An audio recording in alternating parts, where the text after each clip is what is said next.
আজকে ইরান এবং আমেরিকার মধ্যে সর্বশেষ উত্তেজনাকর পরিস্থিতির আপডেট জানাবো ইরানের সাথে তুরস্কের অম্ল মধুর সম্পর্ক আপডেট জানাবো, সিরিয়ার সাথে রাশিয়ার সম্পর্কের সবশেষ ঘটনা নিয়ে।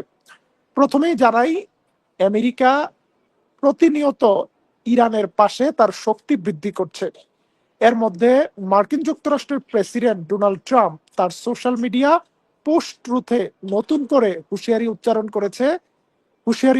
করেছে ইরানের উদ্দেশ্যে বলেছে, ভেনেজুয়েলার চেয়ে বড় একটি সামরিক বহর ইরানের দিকে এগিয়ে আসছে। ইরানের হাতে সময় কম। ইরানকে একটি চুক্তিতে আসতে হবে। কি সেই চুক্তি? No nuclear weapons. ইরানের কোনো নিউক্লিয়ার উইপন্স থাকতে পারবে না।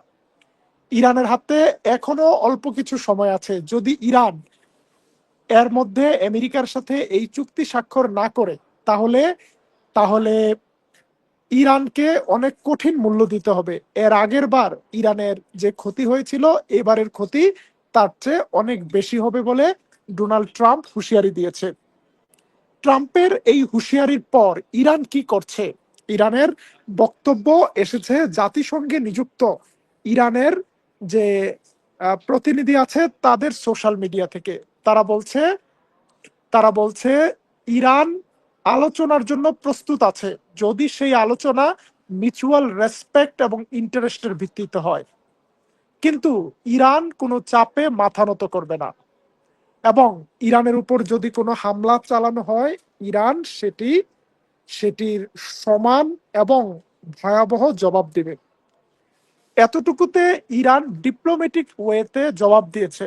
কিন্তু মাঠের পরিস্থিতি কি? আজকে আজকে আমেরিকার রণতরী আব্রাহাম লিঙ্কন নিয়োজিত আছে ওমান সাগরের কাছে। সেইখানে ইরান থেকে উড়ে গিয়েছে দুই ধরনের ড্রোন। একটি ড্রোনের নাম গাজা, আরেকটি ড্রোনের নাম শাহেদ 129। এই ড্রোনের মাধ্যমে ইরান প্রতিনিয়ত পর্যবেক্ষণ করছে মার্কিন যুক্তরাষ্ট্রের যে রণতরী আছে, সেই রণতরী। অন্যদিকে ইরানের সমর্থনে শুধুমাত্র ইরান নয়, ইরানের বাইরেও বিভিন্ন জায়গায় ব্যাপক সমর্থন দেখা যাচ্ছে। বিশেষ করে ইরাকের মধ্যে গতকাল খাতাব হিজবুল্লাহ নামক একটি দল, তারা বলেছে তারা ইরানের জন্য শহীদ হওয়ার জন্য প্রস্তুত।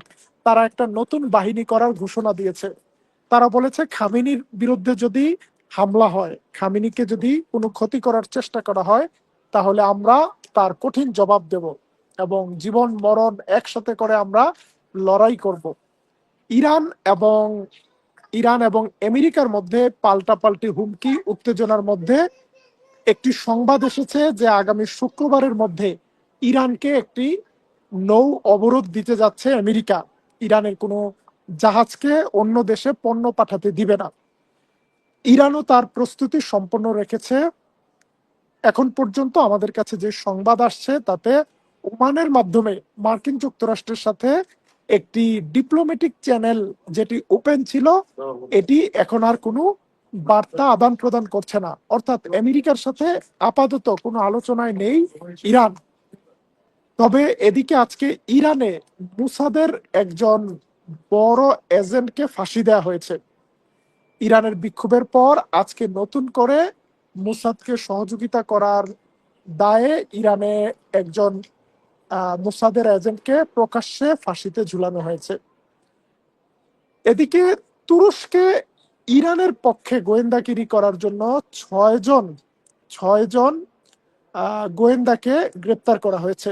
ইরানের গোয়েন্দা সংস্থার দুই কর্মকর্তার নির্দেশে তারা তুরস্কের আদানায় অবস্থিত ইনজিরলিক বিমান ঘাঁটির তথ্য সংগ্রহ করছিল। ইনজিরলিক বিমান ঘাঁটিটি তুরস্ক ব্যবহার করে, সেই সাথে ন্যাটো এবং আমেরিকাও ব্যবহার করে। তুরস্ককে না জানিয়ে, তুরস্কের অনুমতি ছাড়া অবৈধভাবে তুরস্কের বিমান ঘাঁটির তথ্য সংগ্রহ করার চেষ্টায় যাদেরকে গ্রেপ্তার করা হয়েছে তারা তুরস্কের নাগরিক, কিন্তু তারা ইরানের হয়ে গোয়েন্দাগিরি করছিল। এদিকে কিছুক্ষণ আগে ইরানের পররাষ্ট্রমন্ত্রী আব্বাস আরাকচির সাথে টেলিফোনে কথা বলেছেন তুরস্কের পররাষ্ট্রমন্ত্রী হাকান ফিদান।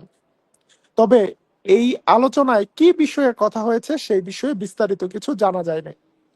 প্রিয় দর্শক, আজকে আজকে লাইভের শেষ দিকে তথ্য দিব সিরিয়া থেকে।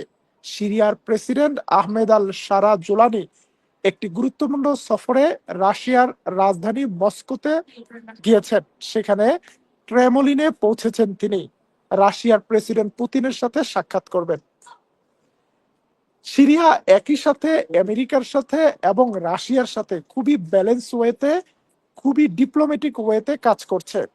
সিরিয়া আমেরিকা এবং রাশিয়ার সাথে ভারসাম্যপূর্ণ সম্পর্ক তৈরির মাধ্যমে আমেরিকা এবং রাশিয়ার যে সমর্থন পেয়েছিল কুর্দিশ বিদ্রোহী গ্রুপ, সেই সমর্থন প্রত্যাহার করাতে সফল হয়েছে।